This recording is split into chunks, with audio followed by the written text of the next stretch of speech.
ओम नमो भगवते वासुदेवाय नमः। आप सभी को गुरुवार की हार्दिक शुभकामनाएं। तो देखिए चलते हैं हमने कैसे की आज गुरुवार की पूजा, ये हम आपको बताते हैं। तो सबसे पहले जो है हमने हल्दी वाला जल जो है दिया था केले के पेड़ में। अगर आपके घर में भी केले का पेड़ है तो ज़रूर दीपक जलाएं और हल्दी वाला जल गुरुवार को ज़रूर अर्पित करें। वैसे तो देखिए अगर आपने घर पर पौधा लगाया हुआ है तो आप उस रोज़ाना उसकी पूजा करें, जल दें और रोज़ दीपक लगाएं, जो कि बहुत ही अच्छा होता है। और घर में केले का वृक्ष जो है कभी भी अकेले ना लगाएं, उसके पास में जो है हमेशा माता तुलसी का पौधा ज़रूर होना चाहिए, क्योंकि केले में जो है ना अलक्ष्मी का भी वास होता है। इसलिए माता लक्ष्मी का जब साथ होगा तो अलक्ष्मी का कोई प्रभाव आप पर नहीं पड़ेगा। तो हमने यहाँ पर सबसे पहले जो है केले में जल दिया है। जल देने के बाद हमने उसमें कलावा अर्पण किया और हल्दी का तिलक जो है हमने केले की जड़ पर लगाया है। चंदन का तिलक भी हमने लगाया था। उसके बाद जो है हमने जला है शुद्ध गाय के घी का दीपक, और घी में हमने थोड़ी सी डाल दी है हल्दी।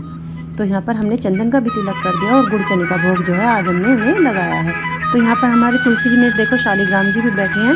तो वहाँ पर तुलसी जी शालिग्राम जी को जो है हमने चंदन का तिलक लगाया और माता तुलसी को हमने लाल कलावा अर्पण करके तो हल्दी का तिलक उन्हें लगाया और उनके 4-5 पत्तों पर भी हमने तिलक लगाया। उसके बाद हमने की है केले की आरती, और केले की आरती करने के बाद हमने माता तुलसा जी की भी आरती की है। और उसके बाद जो है देखिए आरती करने के बाद हम जो है ये हल्दी लेकर जो है गए हैं अपने घर के दरवाजे पर में। इसके बाद हमने यहाँ पर बनाया है स्वास्तिक। तो हर गुरुवार के दिन आप अपने घर के दरवाजे पर पीले हल्दी से स्वास्तिक जरूर बनाएं। अगले गुरुवार को या तो आप उसे साफ़ कर लें, नहीं तो आप उसे हल्का साफ कपड़े से साफ़ करके उसके ऊपर से फिर से स्वास्तिक बना दें, जो कि बहुत ही शुभ होता है। तो ये मेरे बाहर मेन गेट है, ये मेन गेट लोहे का है, तो लोहे के गेट पर भी मैं लगाती हूँ, लेकिन उसके बीच में ये आ गया मेरा लकड़ी का गेट। तो अंदर घुसने से पहले मैंने लकड़ी के गेट पर भी जो है दोनों तरफ हल्दी का स्वास्तिक बना दिया। उसके बाद जो कुछ हल्दी बची थी वो लाकर मैंने जो है तुलसी माता के जड़ में अर्पण कर दी।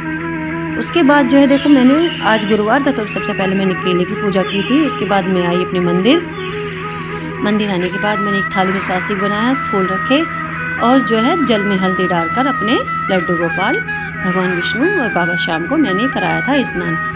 वैसे मैं नहाने के तुरंत बाद सबसे पहले सूर्य देव को जल देती हूँ, उसके बाद तुलसी माता को जल अर्पण करती हूँ, फिर उसके बाद मैं अपने बेल वृक्ष में, केले के वृक्ष में, आंवले में सभी में जल जरूर देती हूँ। तो स्नान हमने जो है कराया उनको, और हल्दी का स्नान कराने के बाद जो है हमने बाद में फिर उन्हें चंदन से भी स्नान कराया, क्योंकि गर्मी का महीना है और गर्मी जो है बहुत ज़्यादा पड़ रही है। तो हमें अपने लड्डू गोपाल को ठंडक प्रदान करने के लिए रोज़ाना जो है मैं चंदन का लेप करके उन्हें स्नान कराती हूँ। उसके बाद ही मैंने ये लगाया है चंदन का इत्र। आज मैंने खस का इत्र नहीं लगाया, आज मैंने चंदन का इत्र लगाया है, क्योंकि चंदन भी ठंडी होती है और खस भी ठंडा होता है और गुलाब भी ठंडा ही होता है। मोगरे का भी इस्तेमाल आप कर सकते हैं। यहाँ फिर मैंने पहना दी है अपने लाला को कपड़े, और श्याम बाबा को भी मैंने पहना दिए कपड़े, और इनका कर दिया है मैंने श्रृंगार। तो देखो मेरे बाबा कितने सुंदर लग रहे हैं, कितने प्यारे लग रहे हैं। ये देखिए मैंने इन्हें पीली पाग पहना दी है और अब मेरे बाबा हो गए हैं तैयार। तो चलो मैं कर लेती हूँ अपनी इस नटखट को तैयार।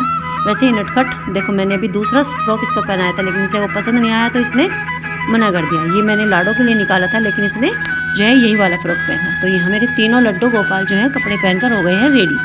अब देखो मेरी लाडो कितनी प्यारी लग रही है। तो मैंने लाडो को भी पीला फ्रॉक पहनाया और अब मैं इनका कर रही हूँ श्रृंगार। तो मैंने अपनी लाडो को माला पहनाई है। उसके बाद मैंने पहनी है गुलाब की माला, जो कि मैं मार्केट से लेकर आई थी, लाल पीले गुलाब की माला। मंगलसूत्र पहनाया। उसके बाद देखिए मैंने अपनी लाडो के जो लंबे बाल है ना, इनको मैंने फोल्ड करके जो है छोटा कर दिया है, क्योंकि गर्मी है और गर्मी में बाल जो है नीचे लगेंगे, तो मैंने इनको फोल्ड करके छोटा कर दिया। और मैंने इनकी चंद्रिका को इस तरह से बालों पर सेट कर दिया है कि वो उतरती ही नहीं है। उसके बाद मैंने पीली रंग की उन्हें चुन्नी उड़ाई। चुन्नी थोड़ी छोटी है, जानबूझकर मैंने इनको छोटी चुन्नी उड़ाई है, क्योंकि गर्मी बहुत ज़्यादा पड़ रही है भाई। तो उसके बाद मैंने अपने लाडो का श्रृंगार कर दिया। देखो मेरी लाडो का सारा श्रृंगार कंप्लीट हो चुका है। बिंदी, लिपस्टिक और पूरी अच्छी तरह से मैंने इनको तैयार कर दिया। और ये अपने लड्डू को भी मैंने लिपस्टिक लगा दिया, क्योंकि इसकी जो है श्रृंगार हटिया है, तो मुझे थोड़ा मेकओवर दोबारा करना पड़ेगा सब। और तैयार करने के बाद जो है मैंने अपने लाडो को दिखाया है आईना। तो तैयार होकर मेरी लाडो रोज़ आईना ज़रूर देखती है।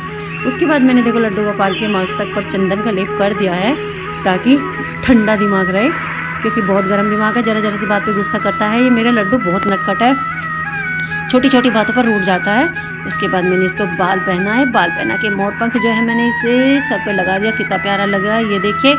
और यहाँ मैंने फिर कुछ मोगरे के फूल हैं जो थोड़े से ही खिले थे, 7-8 फूल थे, तो मैंने लाडो रानी को मोगरे के फूल चढ़ाए। एक एक फूल मैंने बाकी अपने लड्डुओं को भी लगा दिया। उसके बाद जो है मैंने, मेरे पास ये अपराजिता के फूल खिले हैं सफ़ेद और नीले, तो एक एक फूल मैंने इनको अर्पण कर दिया है। और तीन देखो लाल सफ़ेद पीले सफ़ेद लाल जो भी मेरे पास फूल होते हैं मैं रोज़ाना उन्हें तोड़ लेती हूँ। तो ये कुछ फूल जो है मैंने अपने श्याम बाबा को भी अर्पण किए। मेरे पास अब बचे हैं 7 फूल में मैंने 3 सफ़ेद फूल और 3 ही नीले फूल बाबा को जो है अर्पण कर दिए हैं। उनकी माला में इस तरह लगा दिए हैं जैसे कि माला ही पहनाई हो। तो बाबा को मुझे फूल अर्पण करके बहुत अच्छा लगता है। एक फूल बचा अपराजिता का जो मैंने महादेव पर चढ़ा दिया। तो देखिए मेरे सारे बच्चे अब रेडी हो चुके हैं। तैयार करने के बाद मैंने इनकी की थी आरती। घी का दीपक मैंने जलाया है, शुद्ध गाय का घी है। तो यहाँ पर मैंने आरती करने के बाद, आज है गुरुवार, तो मैंने इनको लगाया है गुड़ चने का भोग।